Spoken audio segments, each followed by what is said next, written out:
My friends and I live in a very nice area. Try and picture the quintessential suburban neighborhood. It's relatively quiet, and people are used to the secluded, isolated feel it provides. The last place you'd expect anything dangerous to really happen. With the exception of what I'm about to tell you, my town radiated the calming silence you'd eventually come to crave. This happened a few summers ago, and as much as I try to resist it, I will never be able to erase the memory from my mind. Anyway, my friend Chaz and I had always been those kids to try to cause trouble wherever we could. Looking back, I struggle to justify our behavior. I guess it was our teenage manifestation of a rebellious spirit or some shit like that. We lived on the same street and hung out after school every single day. Because our neighborhood consisted of nothing but very large houses and towering trees, we didn't usually have much to do on weekdays, unless we wanted to journey a few towns over. So we ended up making our own fun most of the time. In our neighborhood, there was a well-known mansion at the top of a hill that had been abandoned for as long as people could remember. It wasn't really special. Every kid who lived in my town had been inside. The rooms were essentially stripped of anything of value, and finding a wall that wasn't coated with multiple layers of spray paint was almost impossible. It was especially creepy because it stood at the edge of a massive cemetery. For Chaz and I, this cemetery mansion was a kind of default, a plan B if we will. If we had nothing else to do, we'd throw some graffiti up inside or just smoke and chill on the roof. This was one of those nights. It was like 3 a.m. on a Wednesday, and Chaz and I had just been flaked on by a couple girls that we made plans with. The two of us were kind of upset, so we figured chucking rocks at the cemetery mansion would be a decent way to release some energy. Had we been sober, we might have been more cautious about doing something so stupid. But it was late, it was summer, and we didn't care. I convinced Chaz not to drive. We were more than a little drunk. And after about a 20-minute walk, we crested the hill and were met with a familiar yet eerie sight. Vines twisting and hanging down the muddied bricks, most of the windows shattered, menacing points at the tip of the roof. Definitely a sinister feel, especially at such an ungodly hour of the night. Without warning, Chaz picked up a stone and chucked it towards the house. It sailed gracefully before smashing through one of the fourth-floor windows.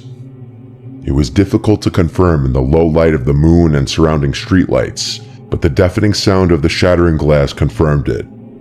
Gleefully, I picked up a rock and did the same, puncturing one of the second-floor windows. Before the mansion's fourth floor, there was a single small window, probably an attic, that stood lonely as the highest room in the house. Chaz challenged me to hit it. I missed a good 10 throws before giving up with an aggravated sigh. Chaz grinned, picked up a rock, and said, "Watch this." He took a long look at the tiny target and launched it. I watched in awe as the rock flew through the air, shattering the attic window with a satisfying crash. I was shocked. The two of us stood there for a second, admiring what just happened. Chaz was about to pick up another rock, when I, still looking at the shattered window, saw a dark object fly out of the emptiness and sail down towards us. I literally jumped, confused as to what I just saw. Chaz and I looked down at the rock that had just landed on the gravel in front of us, the exact same rock Chaz had just thrown. It was easily recognizable, as it had a sort of Z imprint on one of the faces. The two of us stood there in silence, obviously a little shaken up. It was really late for other kids to be doing the same thing we were, but that was the only explanation we could come up with. We agreed that it must have been a group of teenagers trying to mess with us, an idea that actually excited us. The devious grins on our faces told the story. We were going to try and get the jump on them before they could scare us. The two of us quietly made our way to the front door, ducking under a thick vine that hung from the towering pillars above. The door was slightly ajar, but it always was. It had long since been misaligned from its hinges and didn't close properly. As quietly as we could, we stepped inside, our eyes adjusting to the minimal light and our noses to the smell of mildew and rotting wood. We slowly made our way up the creaky stairs, unable to silence the sound of shifting wood beneath our feet. We had made it to the fourth floor and were positioned at the base of the final staircase. Interestingly, we had never been up there. The entrance to the roof was on the opposite side of the house, and this room must have eluded us. Chaz took the lead, and I followed directly behind. The staircase led to a small wooden door, which we presumed was the attic door. Chaz put a hand on the doorknob, and even looked back at me. I nodded, and in one fluid motion, he flung the door open. Before I could even see anything, I was struck by the smell that made me take a few reactionary steps backward. It was disgusting.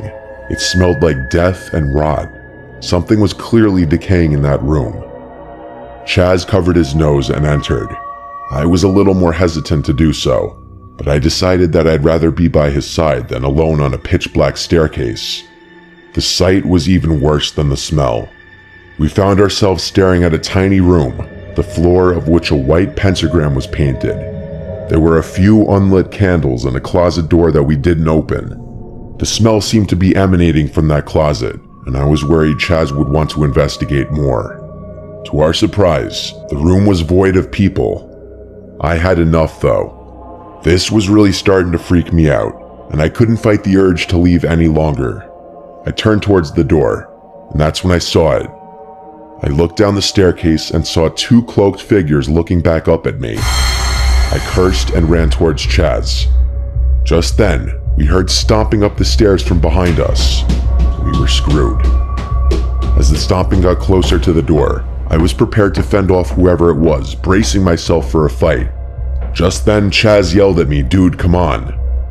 I whipped around to see Chaz halfway out of the shattered window, presumably stepping on the roof.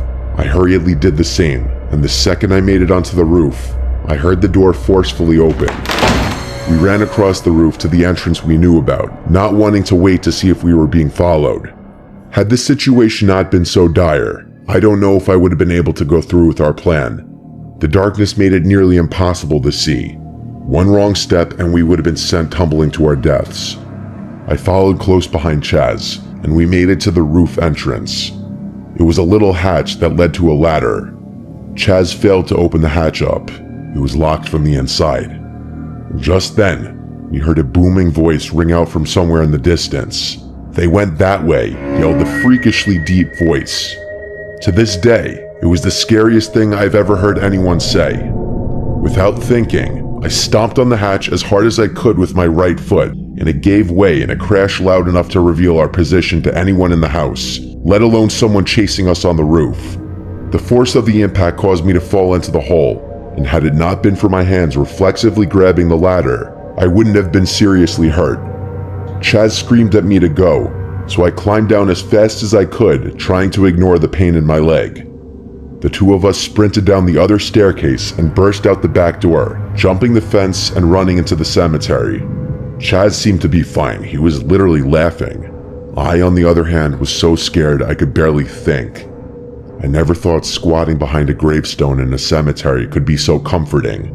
Chaz and I maintained a watchful eye on the mansion, half expecting someone to be following us. We waited, and just when we thought the coast was clear, we saw a group of 4 or 5 cloaked figures circling the property, frantically searching under bushes and trees. The two of us crept closer into the cemetery until we were sure there was no chance we could be spotted in the darkness.